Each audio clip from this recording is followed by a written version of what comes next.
balik lagi di video Velia di Polandia. Thank you banget udah ngeklik video ini.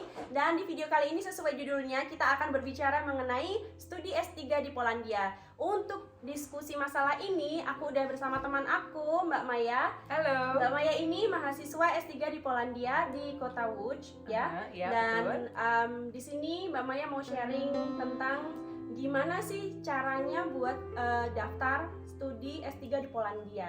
Jadi yang pertama itu dulu. Tapi sebelum kita masuk ke topik, mari kita perkenalkan Mbak Maya dulu. Ayo Mbak Maya.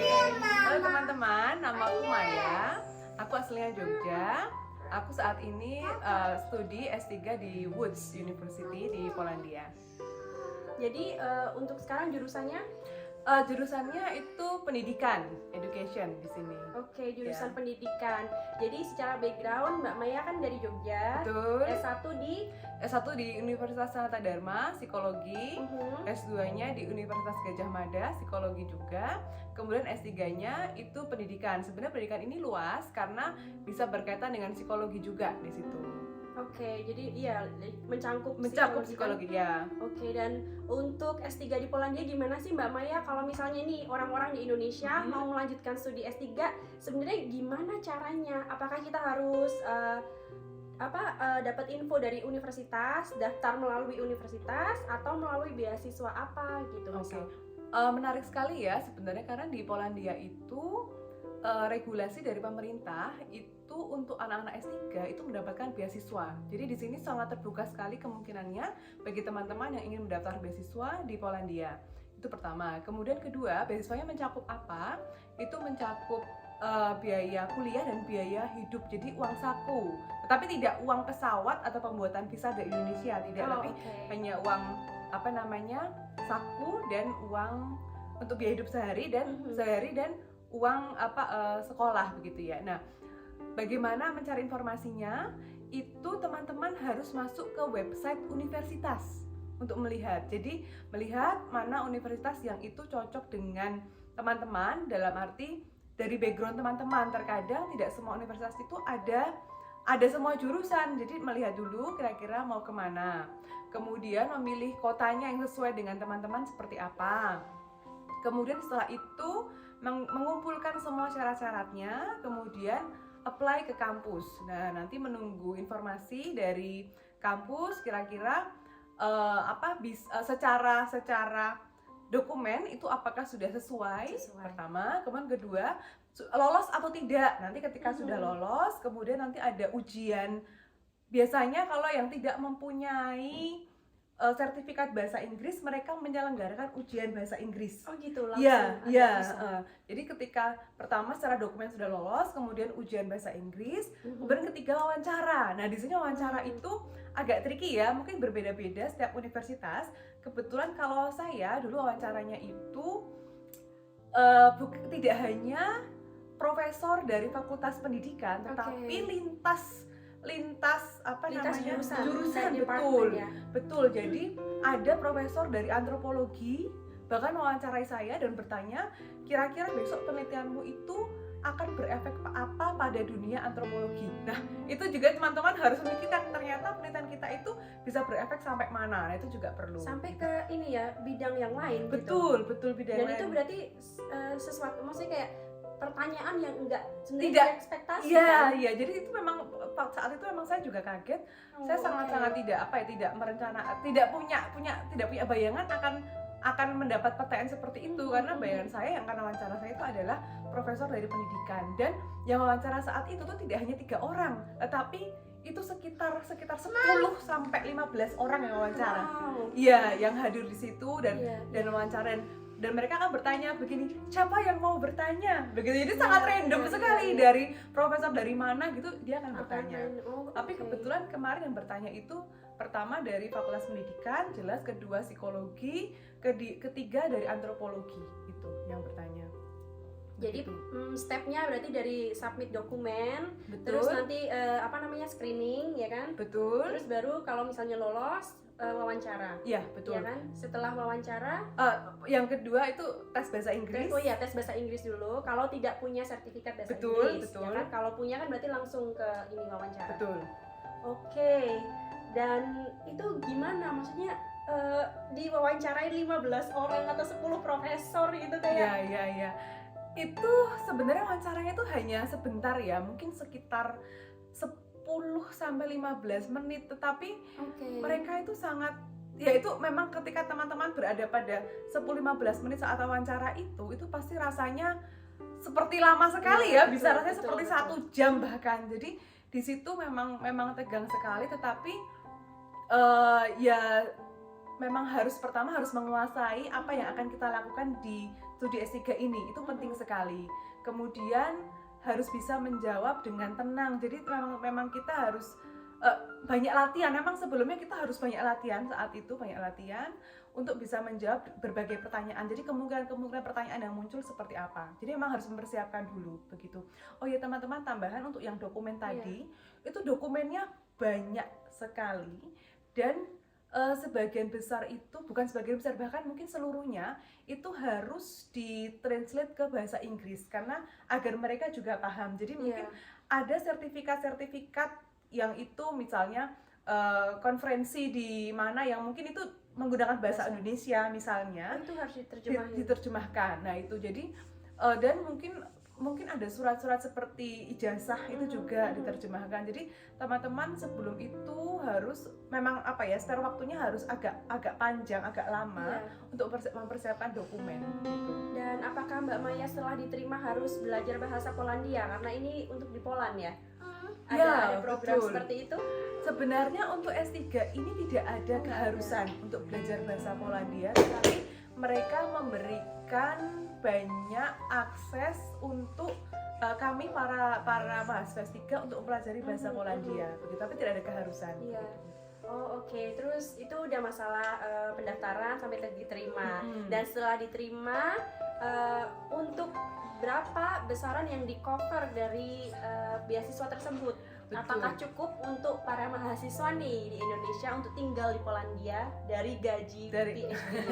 Baik, sebenarnya begini, untuk beasiswa ini memang diperuntukkan bagi 1 orang sebenarnya. Jadi kalau teman-teman akan membawa keluarga, itu perlu dipikirkan lagi karena secara besaran itu memang terasa sangat cukup untuk seseorang yang membawa keluarga. Jadi kalau untuk single seseorang yang sendiri itu mungkin cukup, tetapi ketika membawa keluarga itu nampaknya perlu dipikirkan lagi. Berarti begitu. beasiswa S3 dari Polandia ini tidak di cover untuk membawa keluarga. Betul, tidak di cover untuk membawa keluarga. Jadi beasiswa yang diterimakan itu di tahun pertama kedua mungkin sekarang sudah berbeda karena sudah ada kenaikan gaji ya di Polandia, tapi pertama kedua itu sebesar 3.000 zloty sekitar itu, tetapi dipotong untuk asuransi juga, pajak mungkin ya, mungkin pajak dan asuransi mungkin ya.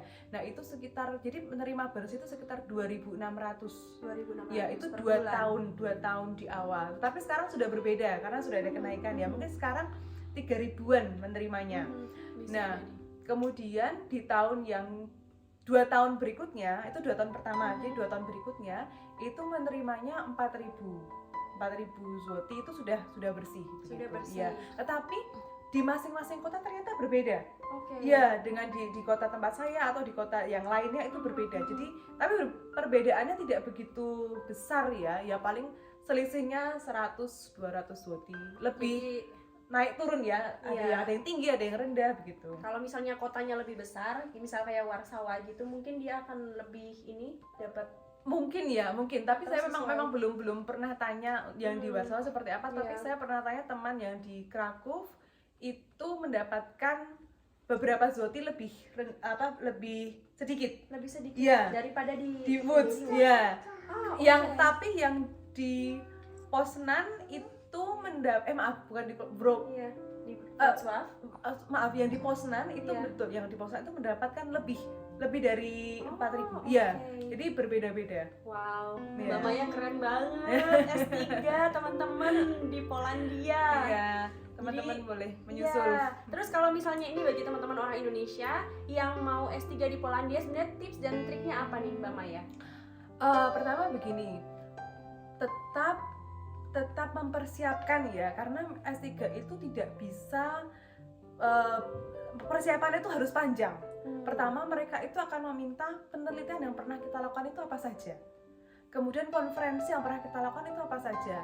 Terus funding yang pernah kita terima itu apa saja. Itu penting sekali. Jadi teman-teman itu harus mengumpulkan atau banyak-banyak melakukan penelitian, publikasi penelitian di jurnal, atau mengikuti konferensi sebaiknya internasional. Nah, itu penting sekali. Itu poin plus banget buat mereka begitu. Kalau teman-teman itu tidak ada itu ya kayaknya kurang dipertimbangkan ya, agak susah ya. Jadi emang karena kalau S3 itu kan memang dia tuh arahnya menjadi peneliti. Nah, jadi memang dia itu harus mempunyai publikasi, mempunyai aktif di kegiatan konferensi dan mendapatkan funding penelitian. Itu penting sekali begitu. Terus kalau misalnya di S3-nya Mbak Maya ini ada kayak pasti kan ada ngajar ya, ngajar di universitas. Iya, betul. Nah, itu Mbak Maya berarti ngajar di universitas untuk anak-anak S2, S1? Iya, jadi kebetulan mengajar di universitas itu untuk anak-anak S1 kebetulan. Oke, S1. Iya. Terus gimana Mbak Maya ngajar di luar negeri? Kan Mbak Maya dari dari S2 UGM. Iya. Terus gimana? Ya, itu challenging banget ya, karena sebenarnya anak-anaknya itu gini, mungkin tidak semuanya bisa berbahasa Inggris dengan lancar, tetapi mereka itu berusaha berbicara bahasa Inggris. Itu yang saya sangat appreciate sekali dari anak-anaknya, dari mahasiswanya. Kemudian mereka itu berani untuk mengungkapkan apa yang mereka pikirkan itu. Jadi mereka tuh tidak takut salah, tapi berani bertanya, berani berkomentar. Iya, betul. Dan ketika mereka itu berdiskusi, mereka tuh benar-benar sudah siap dengan materinya. Kemudian entah itu si orang yang akan memimpin diskusi atau orang lain yang ikut dalam kegiatan diskusi itu. Jadi sudah siap. Jadi ketika kami datang ke kelas, mereka itu sudah siap semua dengan materinya, dan jadi proses diskusi itu akan berjalan dengan baik, lancar, dua arah. Diskusinya dua arah. Betul. Terus kalau misalnya perbedaan antara itu, misal di Indonesia mungkin itu ya perbedaannya, lebih partisipasi keaktifan mahasiswa itu akan lebih tinggi di sini. Ya memang kalau di Indonesia tidak semua universitas itu ada universitas yang itu tuh kelasnya itu sangat aktif juga ada, tapi mungkin ada yang mungkin masih satu arah juga ada, jadi tidak merata ya, semuanya sama. Nah, kebetulan saya pernah mendapati di beberapa universitas itu mendapati pengalaman yang itu terkadang satu arah, terkadang dua arah, itu juga ada begitu ya. Nah, di sini kebetulan kelas yang saya ampu itu bisa dua arah kebetulan begitu. Nah, tapi saya juga tidak tahu dengan kelas-kelas yang lainnya seperti apa. Untuk sekarang pengalaman yang Mbak Maya dapetin seperti itu. Ya, dan betul. Itu berapa lama? Itu berapa semester Mbak untuk ngajar? Itu satu semester kemarin. Ya. Dan tapi untuk semester depan akan mengajar lagi, tetapi belum tahu karena saya harus pergi ke beberapa tempat, jadi mungkin saya akan mengundur pada semester berikutnya lagi gitu. Oke, terus ini Mbak Maya kan apakah S3 di Universitas di Polandia ini, di Łódź ini akan stay selama 4 tahun di Łódź aja di universitas tersebut, apa bisa ada kemungkinan untuk keluar negeri lagi? Iya. Menariknya teman-teman, kalau teman-teman itu mengambil studi di Polandia itu mempunyai banyak sekali opportunities, karena pertama mereka itu menawarkan funding yang universitas dapatkan itu dari entah itu pemerintah Polandia atau European Union. Jadi funding itu datang dari pemerintah atau European Union yang itu memang diperuntukkan untuk mahasiswa. Misalnya pertama ada yang namanya prom. Prom itu nanti kita bisa pergi ke negara lain untuk entah itu ada bekerja sama dengan universitas lain, atau kita belajar di perpustakaan di universitas lain di negara lain juga bisa. Jadi ada. Dan itu fundingnya cukup baik dalam arti memberikan uang yang besar, cukup generous. Cukup ya. Kemudian kita bisa tinggal selama, saya agak lupa maksimal, saya agak lupa, tapi saat itu saya menghabiskan sekitar 2 minggu itu di Spanyol waktu itu. Ya, karena kebetulan ada project bisa menggunakan dana itu. Kemudian ada berikutnya adalah Erasmus. Nah, jadi teman-teman bisa ada pertukaran pelajar, bukan pertukaran pelajar, tapi bisa melakukan kegiatan di universitas lain tetapi di Eropa. Ya, itu. Jadi yang akan saya lakukan itu mulai Februari ini adalah di Rotterdam. Jadi ke Belanda. Ya, jadi ke Belanda 1 semester. Nanti setelah itu ada program namanya MOS, itu kita juga ke universitas lain tetapi di dalam Polandia. Gitu. Jadi ada program-program seperti itu dan itu sangat menarik sekali karena saya punya temen di negara lain itu ya tidak mungkin belum ya, tapi tidak ada opportunity seperti itu gitu loh. Jadi dia ya sudah hanya S3 saja begitu. Jadi saya merasa menarik sekali ya, kita mempunyai banyak sekali kesempatan untuk pertama mendapatkan funding itu. Jadi kita membuat proposal, kita apply, kemudian kita dapat funding. Jadi pengalaman mendapat funding itu kan juga penting. Untuk CV kita juga bagus bahwa kita mendapatkan funding. Kedua, kita harus bertemu dengan orang lain di universitas lain atau di negara lain. Nah, itu koneksi, itu relasi untuk jaringan itu juga baik sekali begitu. Dan biasanya kalau seperti itu nanti terus ada pengembangan riset yang baru. Nah, itu juga begitu. Keren banget, sumpah teman-teman. Mbak Maya, terima kasih sekali sudah ada di sini, udah mencerdaskan netizen Velia di Polandia. Siapa tahu ada yang mau S3 di Polandia. Tapi bener banget, jadi teman-teman jangan takut untuk daftar. Kalau misalnya kamu merasa kalian mampu, kalian mau